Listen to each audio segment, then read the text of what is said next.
This Sunday I have written a pastoral letter for the whole diocese. I'm never very fond of reading out my own pastoral letters, so I'll give you the gist of it in other words. It is about the seminarians, that is those we have training for the priesthood in the diocese, and the practical matter of how we might fund them.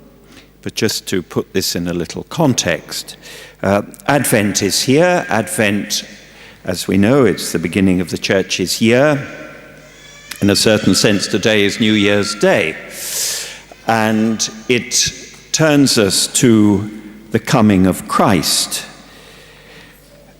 His threefold coming, in fact, as the child of Mary, born in Bethlehem, as the glorified Son of Man at the end of time, which we just heard of in the Gospel, and what St. Bernard calls his middle coming, in the in-between time in our daily lives.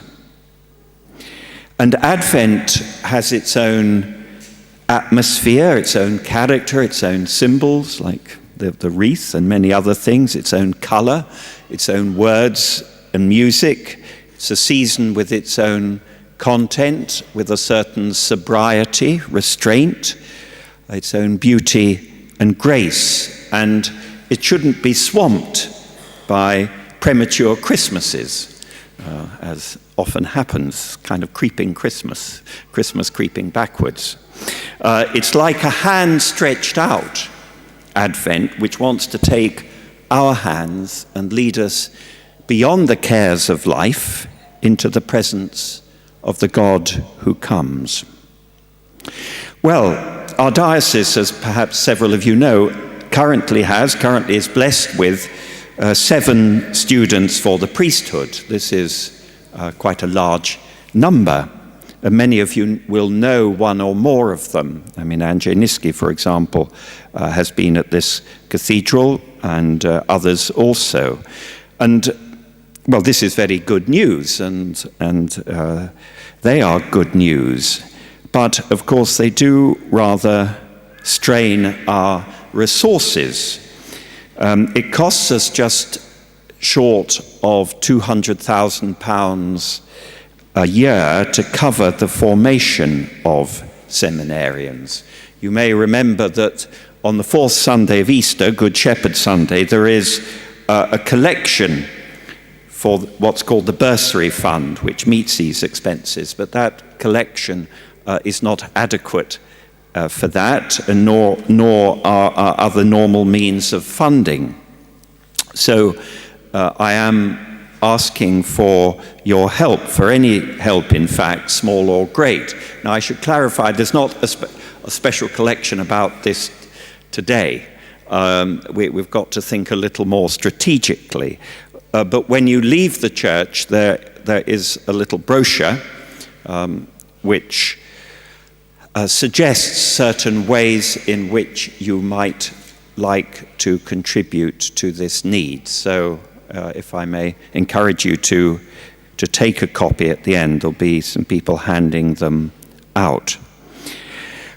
Now, why do we need priests? Well, we know clergy are not supermen, and we know that in all matters of the soul, each of us stands alone before God. But we do need each other's help, generally speaking, in life, and we are blessed to belong to a community of faith and love, namely the one holy Catholic and Apostolic Church.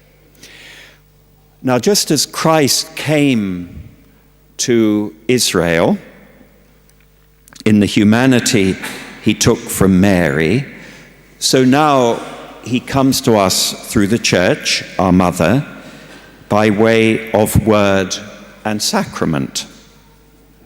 And priests, as we know, are the ordained ministers of these things. And in this sphere, in union with the bishop, they can indeed act on the authority of the Lord Jesus, as we heard that phrase in St. Paul this morning. So priests are a good thing. And for myself, I can say that I have been blessed, often decisively, by many of the priests I've known in my life. They really can be helpful. I mean, sometimes, but they really can be helpful. And the ministry of priests is one of the ways in which the mercy, the truth, the peace of God the Father can touch our lives. And through their ministry, Christ himself baptizes, confirms, feeds, forgives, and anoints us. He blesses our marriages. He accompanies our dying. He, our Redeemer, keeps his sacrifice before us in the Mass. He prays for us. He teaches, counsels, comforts, befriends, corrects perhaps, and strengthens us, often through his priests in very human, heartfelt, even humorous ways. And so our whole life, with its hardships and its happiness, turns into a real Advent, a waiting for the Lord, not an endless going round in meaningless circles. And we are gradually prepared for a final and merciful meeting with the Lord. Our world has some very dark corners in it, and we need people who will be dedicated to relighting the candles, let's say, the candles of faith, hope, and love. And that is the mission of the priest, to keep lighting those candles. So it's a sign of life that the church in this diocese has priestly vocations to nurture. Thank God for that, and may there still be more. They are the sign of the divine mercy Pope Francis wishes us to rediscover this coming year. So I encourage you to, if you can, as I say, small help is as welcome as large help. I mean, if anybody wants to sign a cheque for £200,000, that'll be very gratefully received.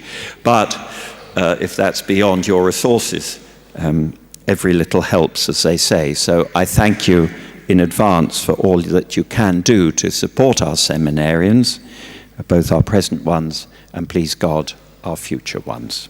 Thank you.